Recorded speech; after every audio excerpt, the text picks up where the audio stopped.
Hello, आज हम देखेंगे कि जो क्लास 8 की हमारी परीक्षा अध्ययन है उसका ये जो पहला सेट है उसके लिए आगे से ये 11वां क्वेश्चन। इससे पहले वाली वीडियो में हमने ये 10 क्वेश्चन हल कर लिए हैं और मैं आज इस वीडियो में आपको जो बोर्ड एग्जाम होते हैं कि आप लोगों को यदि बोर्ड एग्जाम में से डर लग रहा है कि हमें कैसे कॉपी में लिखना है तो उसका हम सही तरीका भी बताएंगे कि आपको उसके लिए कैसे लिखना है। ठीक है, तो चलिए स्टार्ट करते हैं।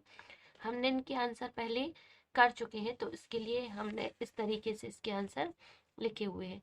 जो पहला से लेकर 10वां तक के आपके आंसर होंगे उन्हें आपको इसी सीक्वेंस में लिखना है, पहला दूसरा तीसरा डाल के, और उनका जो ऑप्शन रहेगा वो भी हमें लिख के और इस तरीके से हम अलग अलग लिख देंगे ताकि ये क्लियर सभी को समझ में आ सके। जो हमारे चेक करने वाले सर होंगे उन्हें आसानी से समझ में आ जाए।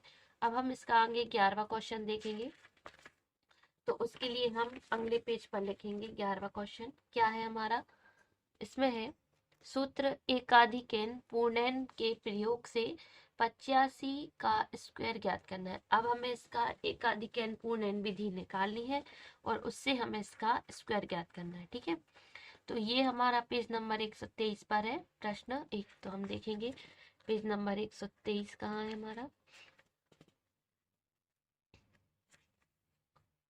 ये लिखा है। ठीक है, इससे हमें हल करना है इस विधि से। तो अब आप यहाँ पे लिखना प्रश्न उत्तर संख्या 11, मतलब प्रश्न 11 का ये उत्तर करना है। हमें क्या चाहिए है, 85 का वर्ग। ठीक है, तो हल में क्या लिखेंगे अपन, 85 का वर्ग चाहिए, मतलब अपन इसको क्या लिखेंगे, वर्ग लगा यानी 2 की घात लगी है तो 85 को कितने बार लिख देंगे, 2 बार। ठीक है, उसके बाद हम यहाँ से बिल्कुल बीच में से एक लाइन बनाएंगे और 5 का गुणा 5 में कर लेंगे। यहाँ से क्या करेंगे, 5 का गुणा 5 में करेंगे। और कौन सा विधि अपनाना है, एकाधिकैन पूर्णैन। तो हम क्या करेंगे, 8 तो लिख लेंगे और 8 में किसका गुणा करेंगे, इस 8 में एक अंक जोड़कर। तो एक अंक जोड़ेंगे तो कितना आएगा, 9। ठीक है, तो अपना उत्तर कितना बनेगा, यहाँ से 8 का गुणा 9 में कर दो। ठीक है, तो 8 नाम 72 और 5 25, ये हमारा वर्ग निकालने पे आंसर आ जाएगा। ठीक है, इसमें ये मिस्टेक दी है तो आपको इसको ध्यान नहीं देना है, 72 25 आएगा। आप चाहे तो कैलकुलेटर से भी इसे हल कर सकते हैं। ठीक है, अब हम देखेंगे प्रश्न 12।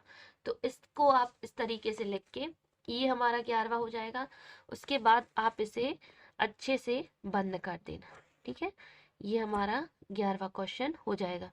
11 से लेकर जो 20 तक आपके 10 क्वेश्चन आएंगे एग्जाम में, उसमें आपको कोई भी अथवा नहीं आएगा। और एक और चीज बता देती हूँ मैं, आपको थोड़ी सी अब बड़ी कॉपी मिलेगी तो उसके लिए आप ऐसा एक बड़ा स्केल ले जाइए और पेन भी ले जाना है आपको। तो कैसा, जो आपने पहले से यूज कर रखा हो। ठीक है, तुरंत नया पेन कभी भी एग्जाम में लेके नहीं जाना है, वरना आप वहां पे लिख नहीं पाएंगे। जिस पेन से आप लिख चुके हो 1-2 दिन पहले उसको खरीद लीजिए, और जिससे आप 2-3 बार लिख चुकी हो वही पेन ले जाइए। कभी भी एग्जाम में, कोई सा भी एग्जाम देने जा रहे हो, नया पेन कभी नहीं ले जाना, वरना आप वहां पे लिखते लिखते परेशान हो जाएंगे। ये तो आप सभी को पता ही होगा। इसके बाद हम देखेंगे ये हमारा 12वां क्वेश्चन, बाय बराबर -2 के लिए व्यंजक 3/2/-7/-4 -63 का हल ज्ञात कीजिए। ठीक है, इसका हमें हल पता करना है कि इसका हल क्या होगा। तो ये है हमारा पेज नंबर 80 पर। तो पेज नंबर 80 पर छठवें का दूसरा ये है। ठीक है, तो इसे हम देख लेते हैं कि कैसे हल करना है। इस तरीके से हमने डाला प्रश्नोत्तर 12, मतलब प्रश्न संख्या जो हमारी 12वां है उसके लिए क्या लिखा है अपने पास, इसको फिर से डालेंगे यहाँ पे हल। तो कितना लिखा है, ठीक है, ये हमें क्वेश्चन है, इसमें हमें रखना है बाय बराबर 2। तो हम डायरेक्ट नहीं रखेंगे, पहले थोड़ा सा इसके लिए हल कर लीजिए। तो जो कोष्टक के बाहर संख्याएं लिखी हैं उनका कोष्टक के अंदर गुणा करके सबसे पहले इन कोष्टक को हम खोल लेंगे। तो यहाँ से 3 का गुणा 2 में होगा, 3 दूनी 6 बाय स्क्वायर -7 × 21 बाय -3 बाय, और माइनस माइनस का गुणा होता है तो प्लस के 12 -63, यहाँ से ये 6y² जो कि त्यों रहेंगे, ये हो जाएंगे -24y, दोनों माइनस के हैं तो जुड़ जाएंगे। और यहाँ से 63 में से अपने 12 घटाएंगे तो 51, वो भी माइनस के, क्योंकि माइनस की संख्या बड़ी है। ठीक है, उसके बाद क्या दिया है, y बराबर कितना रखना है, -2 रखने पर। तो हम क्या लिखेंगे इसमें, y बराबर -2 रखने पर। तो जहां जहां y दिख रहा है वहां क्या रख देना है, -2। ठीक है, -24 -2 -51। माइनस का जब भी अपन वर्ग करते हैं तो संख्या कैसी हो जाती है, प्लस की। ये हो जाएंगे 4, माइनस और माइनस का गुणा होगा तो प्लस के 48 और माइनस के 51। ठीक है, 6 का गुणा 4 में करेंगे तो 6 चौके 24। यहाँ से इसको पहले घटा लीजिए, ये घट जाएंगे तो यहाँ से कितना बचेगा अपने पास, -3, क्योंकि माइनस की संख्या बड़ी है। अब 24 में से फिर से आप 3 घटाएंगे तो कितना बचेगा, 21। यही हमारा आंसर है। ठीक है, तो लिख देना।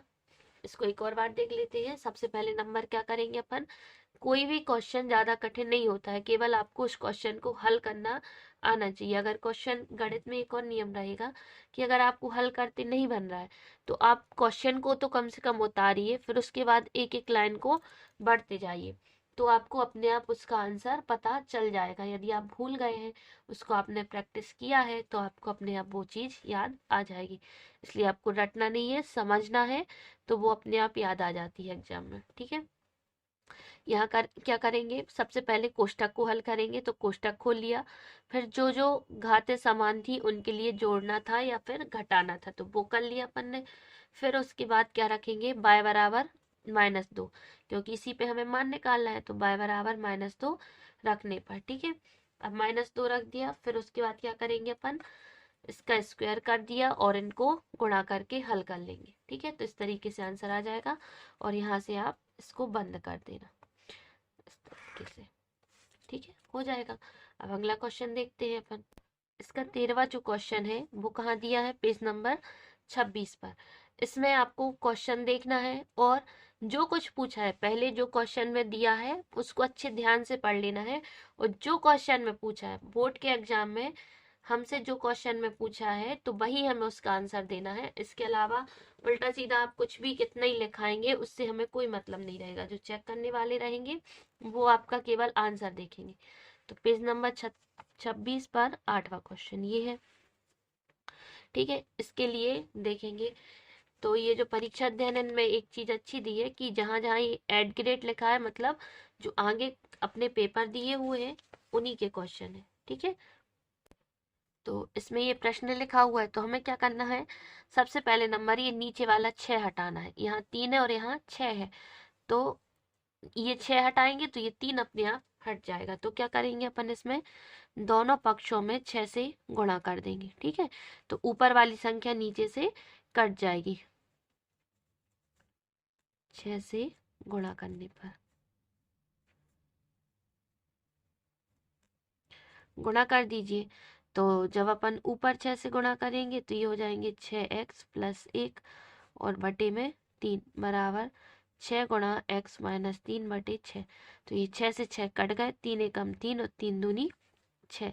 यहाँ बचेगा अपने पास कितना, 2 गुणा में x + 6x + 1 बराबर यहाँ बचेगा x - 3। इसका गुणा कर देंगे अंदर कोष्टक में, तो ये हो जाएंगे 6 दूनी 12x + के 2 बराबर x - 3। अब क्या कर लेंगे अपन यहाँ से पक्षांतर, तो पक्षांतर करेंगे, इसका मतलब x वाले एक साइड और बिना x वाले एक साइड। ठीक है, कर दीजिए 12x माइनस के x बराबर -3 और ये कितने हो जाएंगे अपने, 2 का पक्षांतर होगा तो -2। यहाँ बचेगा 11x बराबर -5, तो ये बचेंगे x बराबर -5 बटे 11। ये अपना हल हो गया, x का मान कितना आ गया, -5 बटे 11। ठीक है, बस इसको करके हल और यहाँ से बंद कर देना है। ठीक है, हमें कुछ नहीं करना, केवल इस 6 को हटाना था, तो हमने 6 के लिए गुणा कर दिया और फिर उसके बाद काट के और उनके लिए हल कर देंगे। इस तरीके से आपका आंसर आ जाएगा। इसको एक दो बार और समझिए। जब गणित कर लेते हैं आप, अगर आपके टीचर कोई समझा देते हैं तो उसके बाद आप अपने मन से उसके लिए एक बार और पढ़ लीजिएगा। ठीक है, ऊपर से लेकर नीचे तक पूरा एक बार पढ़ लेंगे तो आपको अच्छे से समझ में आ जाएगा। उसके बाद 14वां क्वेश्चन है, दी हुई आकृति आर क्यू, यहाँ पे पी क्यू आर एस होना चाहिए, एक आयत है जिसमें ओ पी बराबर, ओ से लेकर पी कितना है, 2x+4 है, और ओ एस बराबर 3x+1 है। तो x का मान हमें ज्ञात करना है कि हमारा x का मान कितना होगा। ठीक है, तो इसके लिए हम देखेंगे पेज नंबर 36 पे 10वां क्वेश्चन, ये लिखा हुआ है यहाँ पे। तो अब हम इसे हल करेंगे।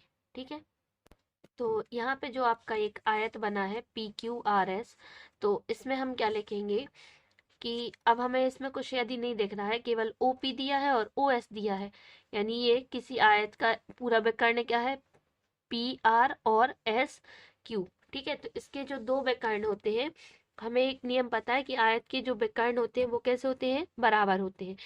तो आयत के जब विकर्ण बराबर होते हैं तो जो उनका आधा भाग होगा वह भी कैसा होगा, बराबर होगा। ठीक है, तो हम इसके लिए सबसे पहले क्या लिखेंगे, हम जानते हैं कि आयत के विकर्ण जो हैं वो कैसे होते हैं, बराबर होते हैं। ठीक है, तो आयत के विकर्ण बराबर होते हैं, इसके आगे लिखेंगे, इसलिए क्या हो जाएगा, उनके जो आधे भाग हैं, ठीक है, उनके आधे भाग कैसे हो जाएंगे, बराबर होंगे, आधे भाग भी बराबर होंगे। बराबर बराबर करना है तो अपन को वो भी बराबर हो जाएंगे, क्योंकि जो अपनी ओ बिंदु है वो इन विकर्णों को समद्विभाजित कर रही है। ठीक है, इसका मतलब इसका जो आधा भाग कौन कौन सा, OP और OS, तो क्या लिखेंगे, OP बराबर OS। ठीक है, ये दोनों कैसे हो जाएंगे, बराबर। अब इनको OP का मान रख दो तो ये हो जाएगा 2x+4, और यहाँ से बचेंगे कितने, 3x+1। अब इसके बाद अपन यहाँ कर लेंगे पक्षांतर, तो x वाले एक साइड कर देते हैं और बिना x वाले एक साइड कर लेते हैं। ठीक है, पक्षांतर में क्या होता है, x वालों को एक साइड कर दो, बिना x वालों को एक साइड। तो चाहो तो इसको यहाँ लाएंगे तो ये हो जाएगा कितना अपना, 2x माइनस 3x, और ये हो जाएंगे 1 माइनस के 4। जब आप इसको घटाएंगे तो ये कितना बचेगा, यहाँ से इसको हम आगे देखेंगे, ये बचेगा अपने पास माइनस के x, और यहाँ बचेंगे माइनस के 3। अगर दोनों माइनस के हैं तो माइनस माइनस कट जाएगा, तो कितना आएगा, x बराबर 3। ये हमारा आंसर। ठीक है, तो इस तरीके से आप इनको कर सकते हैं, हो जाएगा। इसके बाद हम देखेंगे अपना 15वां क्वेश्चन, इसमें लिखा है गुणनखंड कीजिए। ठीक है, तो ये है पेज नंबर 110 का चौथे का पहला, ये वाला। तो यदि आप इस तरीके के जो गुणनखंड होते हैं वो नहीं बनते हैं तो हमें कमेंट करके बताइए, तो हम उस पर अलग से एक सेपरेट वीडियो बना देंगे, क्योंकि आपको जो ये गुणनखंड है ये करना सीखना होगा।